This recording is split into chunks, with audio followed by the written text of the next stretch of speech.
شہر بڑا زرخیز شہر تھا، اس کی گورنری دوں گا، تب وہ آیا تھا. کیا گیم ہو رہی ہے یہ؟ اور پھر امام حسین رضی اللہ عنہ کے بارے میں جو مسکنسپشنز کربلا کے بارے میں پھیلائی جاتی ہے، امام حسین کے 4 بیٹے، وہ امام حسین کے 4 بھائی وہ کربلا میں تھے. یہ امام حسین کے بھائی ہیں تو حضرت علی کے بیٹے بنے نا، دوسری ماؤں سے تھے سیدہ کائنات کے علاوہ. ان میں عباس بن علی ہیں، ابو بکر بن علی ہیں، عمر بن علی ہیں، عثمان بن علی ہیں. یعنی حضرت علی نے اپنے بیٹوں کے نام خلفائے راشدین کے نام پہ رکھے ہوئے ہیں، لیکن ہمیں ہسٹری میں بتایا نہیں جاتا. کیوں؟ صرف اس لیے کہ ان کے نام خلفائے راشدین کے نام پر ہے. یہ چاروں بھی وہاں موجود ہیں. حضرت زینب رضی اللہ عنہ کے 2 شہزادے اون اور محمد بھی ہیں، جن کے بارے میں زینب نے کہا تھا میرا بھائی حسین بعد میں جائے گا، پہلے یہ قربان ہوں گے، اور دونوں پہلے قربان ہوئے تھے. اور پھر قاسم بھی ہیں، امام حسن کے بیٹے ہیں، 16 سال کا نوجوان ہے.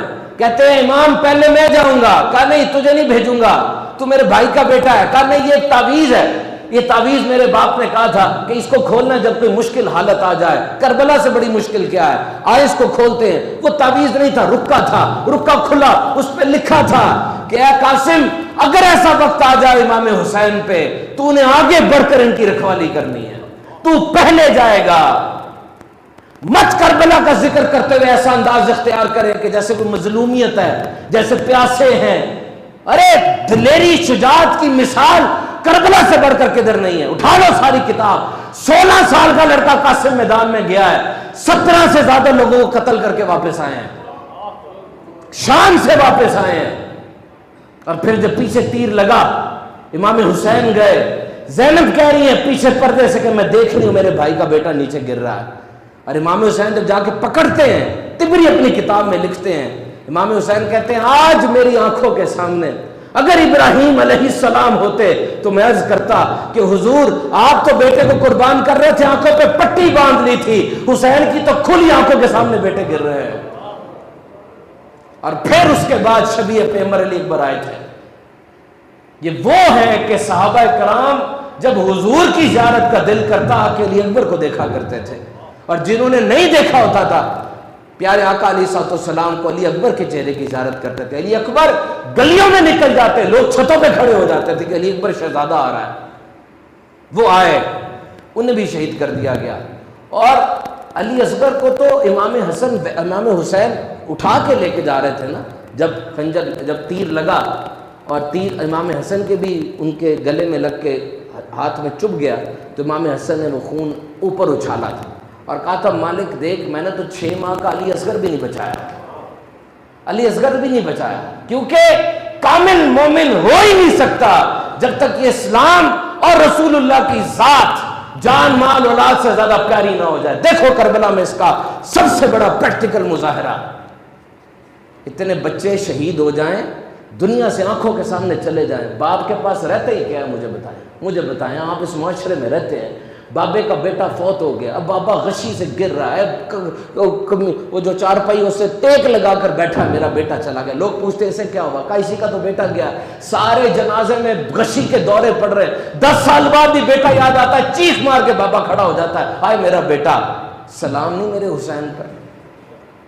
یہ کون سی وقار ہے، بلا کا شاہ سوار ہے، لباس سے پھٹا ہوا، غبار سے اٹا ہوا، پھر بھی ہے ڈٹا ہوا. یہ نبی کا نور عین ہے، یہ بالیقین حسین ہے.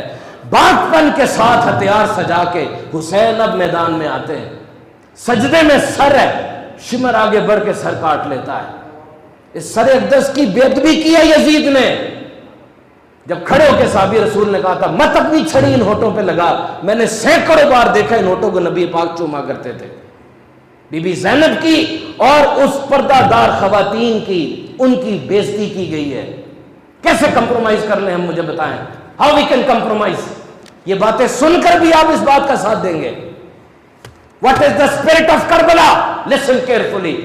What is the lesson from Karbala, سبق کیا دے رہا ہے کربلا، سنو. نمبر 1 یاد رکھنا، یزید کسی بھی دور میں آئے یس نہیں کہنا، نو کہہ دینا اس کو، ریڈ لائن ہے یہ. نیور کمپرومائز آن اسٹینڈرڈ، معیار پر کبھی سمجھوتا نہ کر لینا. There is no hard or soft Islam. Islam is Islam. کوئی سخت اور نرم اسلام نہیں ہوتا. اسلام اسلام ہوتا ہے جو میرے آقا علیہ السلام کے دامن اقدس سے برستی ہوئی پھولوں کی برسات ہے. اور اگر تم انفلوئنسر ہو, تمہاری بات لوگ سنتے ہیں, تمہاری پیروی کرتے ہیں, تمہاری بات پہ یس کرتے ہیں, آنکھیں بند کر کے خدا را احساس کر لینا, صحیح چیز پہنچانا ان کو. ابو بکر صدیق نے کہا تھا رضی اللہ تعالیٰ عنہ, ایک رسی بھی زکوٰۃ کی کم دو گے نا میں جہاد کروں گا. امام حسین نے علی اکبر علی اصغر کی شہادت اپنی آنکھوں سے دیکھی, لچک اختیار نہیں کی. اور پھر رہنمائی کا معیار کیا ہے؟ مکسنگ کر دیتے ہو, کچھ اسلام سے لے لیا, کچھ ادھر ادھر سے لے لیا. کیوں ایسے کرتے ہو؟ رہنمائی کا معیار صرف اسلام کو بنانا ہے. دیکھ لو پوری دنیا میں آج کیا ہو رہا ہے تمہارے ساتھ, کچھ ادھر سے کچھ ادھر سے کچھ ادھر سے کچھ ادھر سے ملغوبہ بنا لیا. رہنمائی صرف اسلام سے, ملاوٹ نہیں کرنی. نمبر لاسٹ, عزت وہ جسے اسلام عزت کہتا ہے, ذلت وہ جس کو اسلام ذلت کہتا ہے. کوئی تیسرا معیار اس میں نہیں بنانا.